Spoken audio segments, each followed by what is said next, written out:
जी नाजरीन, अस्सलाम वालेकुम। मैं हूं एजाज कोहली और आप जुड़ चुके हैं कश्मीर ट्रिब्यून के साथ। नाजरीन, हमने पिछले दिनों एक खबर दिखाई थी कि मेहंडर के कुछ लोग हैं जो मलेशिया के अंदर जाते हैं, वहां उन्हें काफ़ी दिक्कत का सामना करना पड़ता है। और लोगों ने इल्ज़ाम लगाया था एक शख्स पे कि उसने हमें यहाँ से मलेशिया के लिए बुलाया और हमसे पैसे भी लिए और हमें वहाँ पे जहाँ एडजस्टमेंट का वादा किया गया था वहाँ पे नहीं किया गया है। लेकिन उसके बाद मलेशिया से वीडियो आती है हमारे पास कि ये देख लो, हमने जिन लोगों को यहाँ पे लाया था उनका हम काम कर रहे हैं और ये जो लोग इल्ज़ाम लगा रहे हैं ये इल्ज़ाम बेबुनियाद है। आइए सुनते हैं कि उस वीडियो में वो क्या कह रहे हैं। फंसे हुए हैं, मजबूर हैं, हमको काम नहीं है हमारे पास, उसने आके फंसा दिया फारूक ने। आपका क्या कहना है उसके बारे में? उनका तो मुझे पता नहीं है फिलहाल, जो हम यहाँ पे हैं तो मगर अच्छे हैं, हमें टाइम पे मिलती है तो घंटे के हिसाब से हमारा काम चलता है यहाँ पे। कितनी सैलरी कितनी है आपकी? 3,000, 2900 3,000। अगर महीना पूरा जाएगा? महीना पूरा जाएगा। महीने से अगर छुट्टी मारोगे तो वो तो कट होंगे। वो तो अगर इंडिया में भी आदमी काम नहीं करेगा तो कहाँ मिलेगा? वो तो कहीं नहीं। जो आदमी काम नहीं करेगा इसका मतलब यही है कि कहीं भी होगा उसको कुछ नहीं मिलेगा।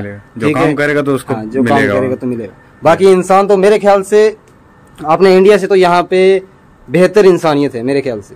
हाँ, हर फैसिलिटी है, अकोमोडेशन जो है वो रूम की फैसिलिटीज है और खाने पीने का है, वो सब कुछ मिलता है यहाँ पे। अगर ये लोग सोचते हैं ना कि वहाँ पे खज्जल है, किसी ने कैद किया हुआ है, ऐसा तो मुझे नहीं लगता। मुझे 4 साल हो गए मुझे खुद भी यहाँ पे। तो आपका क्या कहना है? आपको? हमें भी तो 5 महीने हो गए, तो ऐसा कुछ नहीं है। ऐसा कुछ नहीं है ना। हाँ, आपसे आप बताओ, आपका क्या कहना है इसके बारे में? मैं हजरत मनकोट रहता हूँ जी। मेहंडर तहसील का बाशिंदा हूँ। अब मनकोट तहसील में हूँ। मुझे हो गए यहाँ पे 2-3 महीने हो गए।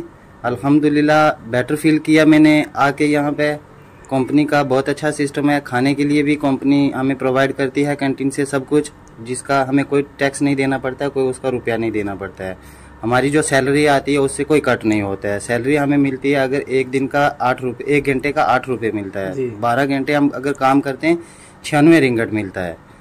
तो महीना अगर हम पूरा जाएंगे तो हमें सैलरी मिलेगी, जितना हम काम करेंगे उतनी सैलरी मिलेगी। अगर हम कम काम करेंगे तो फिर सैलरी हमें कम मिलेगी। जैसे हम 12 घंटे काम पे जाते, ड्यूटी हमारी 12 घंटे की होती है, हम उसमें यही 7 या 8 घंटे काम करते हैं, बीच में हमें रेस्ट भी होती है।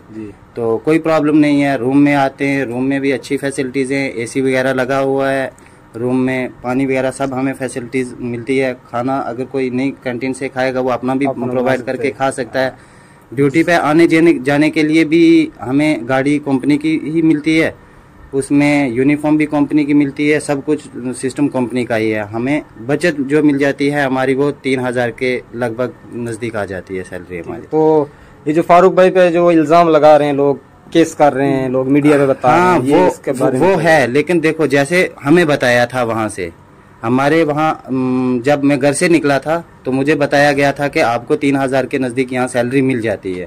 अब अगर इन्होंने 3,000 बताया था कि मिल जाती है तो वो मिल जाती है। अगर हम काम करेंगे तो मिलेगी, तो मिलेगी। काम नहीं करेंगे। मुझे तो लगता है कि इसमें 3,000 से भी ज्यादा है। क्या कहेंगे भैया?